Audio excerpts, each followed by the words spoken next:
नमस्कार, मैं हूं राजेश चंद्र मिश्रा और डिजिटल प्लेटफॉर्म पर आप देख रहे हैं द न्यूज़ रूम। और ये हमारे लिए गर्व की बात है कि कुछ वीक्स के गैप पर दूसरी बार आज हम जेएसएस महाविद्यापीठ जेएसएस यूनिवर्सिटी के pro chancellor mister B Suresh sir के साथ हैं। और उससे भी बड़ी खुशी की बात है कि इस कम गैप पर भी उनके पास बताने के लिए नया रहता है हमेशा कुछ। और sir, thank you very much आपको टाइम देने के लिए। सर, जब लास्ट टाइम में मिले थे तो आपने बताया था कि how big this institution just like banyan tree, you can say कितना मैग्निफिसेंट है और सब कुछ। और इस 2 हफ्ते में भी फिर कुछ नया ऐड हो गया है जेएसएस के साथ। मैं आपके ग्रुप में देख रहा था, विदेश के साथ कहीं मॉरिशस या कहीं कुछ एमबीबीएस की पढ़ाई, फिर कन्वोकेशन आप लोग। एक तो वो क्या है, मेडिकल की पढ़ाई को लेके क्या एक नया डेवलपमेंट है, वो हम जानना हमारा मॉरिशियस में JS academy of higher education and research university हमारी वहाँ मॉरिशस में है, made by the Mauritius government. तो हम पहले से ही वहाँ pharmacy, life sciences, management studies में प्रोग्राम चला रहे हैं। मगर जब 3 साल पहले हम गए थे, स्वामी जी और हम सब गए थे, तो वहाँ के लोकल पब्लिक और प्रेसिडेंट और हेल्थ मिनिस्टर हमारे स्वामी जी के साथ निवेदन किया कि आप मेडिकल प्रोग्राम एमबीबीएस भी यहाँ स्टार्ट करिए, हम पूरा आपको सपोर्ट करेंगे। उस हिसाब से 2 साल से हमारा ये प्रयास रहा कि हम मॉरिशस गवर्नमेंट को एप्लीकेशन डाला और उन्होंने अपनी जो हॉस्पिटल है, उनके 1000 बेड की हॉस्पिटल है, वो हमारे साथ टाई अप कर कर हमको पूरी सुविधा देने के लिए, सपोर्ट देने के लिए उन्होंने पूरा उसका जो भी एमओयू है साइन करवाया है। उसके अलावा पूरे इंस्पेक्शन सब कुछ होने के बाद हमको इस साल से एमबीबीएस प्रोग्राम मॉरिशस में स्टार्ट करने का परमिशन मिला गया है। इसमें वहाँ मॉरिशस में जो है और 2 मेडिकल कॉलेजेस हैं जो प्राइवेट हैं, और उनमें और हमारा क्या फ़र्क है, यही है कि हमारा जो जेएसएस मेडिकल कॉलेज मैसूर में है, उसका जो रिच एक्सपीरियंस क्वालिटी का हो या क्लिनिकल ट्रेनिंग का हो या सीनियर टीचर्स का हो, तो वो एक्सपीरियंस हम इजीली वहाँ शेयर कर सकते हैं। हम ये जानते हैं कि हमारे जो इंडियन बच्चे हैं, जो भी है हमारे देश में है, वो एमबीबीएस अगर यहाँ नहीं एडमिशन मिलता है, तो अपना जो एजुकेशन का जो उनका ड्राइव रहता है या इच्छा रहता है मेरे को डॉक्टर ही बनना है, तो दूसरे देश में जाकर अपनी पढ़ाई कर रहे थे, चाइना हो या यूक्रेन हो या फिलीपींस हो, वहाँ चले जाते हैं और करते हैं।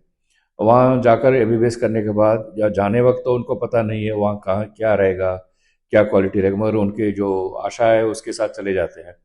फिर वहाँ वापस इंडिया में आने के बाद फिर उनको दिक्कत होती है, क्यों तो फॉरेन मेडिकल ग्रेजुएट एग्जामिनेशन का एग्ज़ाम लिखना पड़ता है, फिर उसके बाद क्लिनिकल ट्रेनिंग होना है, ये सब होने में उनको बहुत परेशानियाँ होती है। जो 5 साल होता है, 10 साल हो जाता है उनका जाकर प्रैक्टिस करने तक, जो उनका लाइफ हो जाए।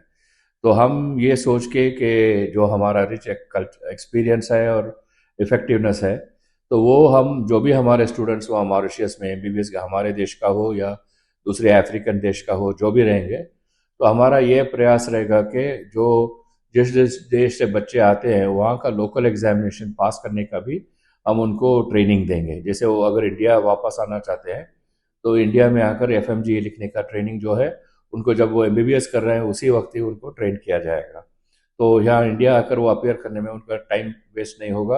अगर रही क्लिनिकल बात ट्रेनिंग की, हमारे जेएसएस का हॉस्पिटल, जेएसएस मेडिकल कॉलेज का हॉस्पिटल के अलावा और 2-3 हॉस्पिटल्स हैं हमारे चामराजनगर में और अलग जगह पे, वहाँ उनको ट्रेनिंग भी दिया जाएगा जो उनको मैंडेटरी ट्रेनिंग होता है।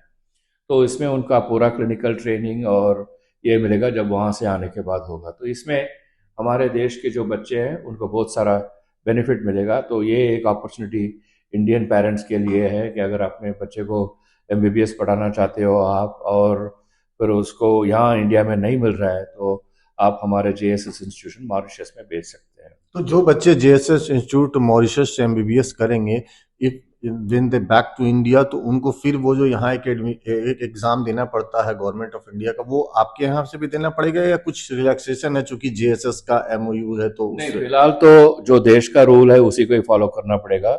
जिस देश से वो भी पढ़ के आए हैं, तो उनको एफएमजी तो लिखना ही पड़ेगा। तो जो इंडिया में मेडिकल काउंसिल के नॉर्म्स के साथ या नेशनल मेडिकल कमीशन नाम के साथ नहीं किया है, उनको वो एफएमजी लिखना ही पड़ेगा। हाँ, तो ये जो आज का जो व्यवस्था ये है, आगे जाकर नॉर्मल नेशनल मेडिकल कमीशन इसको कुछ बदलाव करती है, वो देखना पड़ेगा। मगर तो ये हमारा एक प्रेजेंट स्टेट उनको लिखना पड़ेगा। और इसमें क्या है, जो बच्चे पढ़ना चाहते हैं तो उनको यहाँ एनआरआई एडमिशन में भी मिल सकती है या इंडिया में मिल सकती है, मगर वो बहुत महंगी रहती है। तो जहाँ एक फीस उनका जो देना पड़ता है, एनआरआई फीस होता है आने के लिए, तो हर साल का कम से कम $50,000 का फीस रहता है। तो 5 साल में $2.5 लाख दें तो करोड़ों का खर्च हो जाता है। तो यहाँ जो हमारा फीस वहाँ मॉरिशस में रहेगा, वो हर साल का खाली $12,000 है। तो वो पूरा कोर्स वो 50-60 हज़ार में ख़त्म कर देंगे। जो 1 साल की एनआरआई फीस इंडिया में रहेगी, उसका टोटल फीस में ही वहाँ वो पूरा आपके वो 5 साल जो एमबीबीएस का होता है वो कंप्लीट हो जाएगा। तो ये एक उनको बहुत अच्छी सुविधा है। जिनके पास फाइनेंशियल चैलेंज है ही है, हाँ। अच्छा सर, जैसे आप लोगों ने एमबीबीएस में किया, आई मीन मेडिकल के फील्ड में किया है, ये एमओयू साइन किया, तो क्या हम एक्सपेक्ट करें कि in coming days there is any such type of scope in engineering field also? नहीं, वहाँ वो हमारी यूनिवर्सिटी है, एक एक करके हम एक्सपेंड करते ही जाएंगे। तो अभी हेल्थ साइंसेस हमारा स्कोप हो गया है, तो आगे जाकर नर्सिंग खोलने का भी विचार है। वो उनका रिक्वेस्ट था इस साल जब हम गए थे, तो बोले नर्सिंग भी आप स्टार्ट करिए, हम परमिशन देने के लिए तैयार हैं, आगे करेंगे। और इंजीनियरिंग का भी हमारा प्लान में है कि इंजीनियरिंग प्रोग्राम मॉरिशस में हो, मगर इंजीनियरिंग एडमिशन्स इंडिया में बहुत है, तो इंडिया से जाकर कोई पढ़ने वाला बहुत कम रहेगा। या फिर इंजीनियरिंग और नर्सिंग का जो कोर्सेस रहेगा, वो अफ्रीकन पॉपुलेशन के लिए बेनिफिट होगा। जो अफ्रीका जो पॉपुलेशन है, उनके उनके लिए एक नियर बाई डेस्टिनेशन होगा जहाँ जाकर वो अपनी डिग्री पढ़ सकते हैं। अच्छा सर, अभी कुछ दिन पहले आपके यहाँ जो मैसूर कैंपस वहाँ कन्वोकेशन हुआ था, ऑनरेबल वाइस प्रेसिडेंट आए थे, क्या था सर वो प्रोग्राम? तो ये हमारा 16वां कॉन्वोकेशन था, 16th convocation of JS academy of higher education research. तो इसमें करीब 2-3 हज़ार स्टूडेंट्स ग्रेजुएट हुए। इसमें 80 के ऊपर लोग स्टूडेंट्स रिसर्च स्कॉलर्स को पीएचडी दिया गया। 60 स्टूडेंट्स गोल्ड मेडल वगैरह उन्होंने लिया उस कॉन्वोकेशन में। और ये कॉन्वोकेशन हमारे जो वाइस प्रेसिडेंट थे, उनको जब हम निवेदन किया कि आप आकर दे दिए, तुरंत उन्होंने एक्सेप्ट किया। वो बोल रहे थे कि उनको जो मठ से जुड़ी हुई संस्था है, वहाँ आने में बहुत खुशी है, क्यों तो ऐसा सेवा हमारे देश के लिए ज़रूरी है। तो जैसे हमने रिक्वेस्ट किया, उन्होंने एक्सेप्ट किया और बहुत ही अच्छी तरह से आकर उन्होंने स्टूडेंट्स को अपना कर्तव्य का निभाने का पाठ पढ़ाया और डायरेक्शन दिया। और एक बहुत अच्छा एक्सपीरियंस रहा बच्चों के लिए भी कि एक vice president of the country से आप उनको इंटरेक्ट करने का एक मौका मिला उनको। सर लास्ट, आप जेएसएस नोएडा, मतलब नॉर्थ इंडिया का आपका फेमस कैंपस है, आप आते रहते हैं, तो जेएसएस नोएडा के लिए भी कुछ प्रोग्राम आने वाले दिनों में कुछ सोचा है? यहाँ हमारे इंजीनियरिंग प्रोग्राम्स तो चल ही रहे हैं और उनके साथ फार्मेसी भी अच्छा चल रहा है। तो अभी अभी हम मॉर्निंग में एक मीटिंग कर रहे थे, तो हमने इस साल सोचा है कि 4 नए प्रोग्राम हम ले आएंगे। एक रहेगा जो मास्टर ऑफ पब्लिक हेल्थ बोलते हैं, जो पब्लिक हेल्थ ऑफिसर का जॉब्स मिलने के लिए एक अच्छा है, और हमारे देश में ऐसे हेल्थ ऑफिसर्स की बहुत ज़रूरत है, वो एक हम कोर्स सोचा है। दूसरा है एमएससी साइकोलॉजी है, तो आजकल मेंटल हेल्थ भी बहुत चैलेंज हो रहा है। एमएससी साइकोलॉजी का भी हम एक कोर्स स्टार्ट करने का जो सोचा है।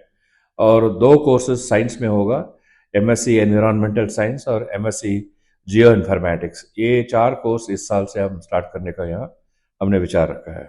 नहीं, और जैसे किसी डिग्निटरी के साथ बच्चों के इंटरेक्शन के लिए या कोई इस प्रकार का गेस्ट लेक्चर यहाँ है? नो, ये तो कंटिन्यूस प्रोसेस रहेगा। हमारे देश विदेश के जो यूनिवर्सिटीज़ हैं, उनके साथ हमारा कोऑपरेशन कंटिन्यू होगा। और उनको उनके जो सीनियर साइंटिस्ट लीडर्स रहेंगे, उनको हम आते रहेंगे। अभी भी जैसा आप जानते हैं, यहाँ इंडो फ्रेंच कोलाबोरेशन हो रहा है। एसटीआई यूनिवर्सिटी है फ्रांस में, वहाँ से साइंटिस्ट आए हैं, उनके साथ यहाँ 3 दिन का पावर इलेक्ट्रॉनिक्स के ऊपर कॉन्फ्रेंस चल रहा है। तो ऐसे हमारे कंटिन्यूसली ये एक्टिविटी यहाँ प्रारंभ है। थैंक यू वेरी मच इतनी अच्छी जानकारी देने के लिए। So nice to meet you. ये थे प्रो चांसलर जेएसएस महाविद्यापीठ के बी सुरेश साहब, जो बता रहे थे कि कैसे जेएसएस महाविद्यापीठ जो है वो डे बाई डे अपने जो वट वृक्ष की शाखाएं हैं, कैसे कहिए, उसको बढ़ाते जा रहा है, एक्सपेंड करते जा रहा है। और इनका जो नॉर्थ इंडिया कैंपस है वो भी आने वाले दिनों में रिच ही है, उसको और मैग्निफिसेंट करने के लिए कोशिश की जा रही है। तो डिजिटल प्लेटफॉर्म पर आज हमारे जो गेस्ट थे बी सुरेश साहब, प्रो चांसलर जेएसएस महाविद्यापीठ के साथ ये वक्त गुजरा। अगली किसी कड़ी में किसी और शख्सियत के साथ फिर कराएंगे आपको रूबरू। Thank you very much.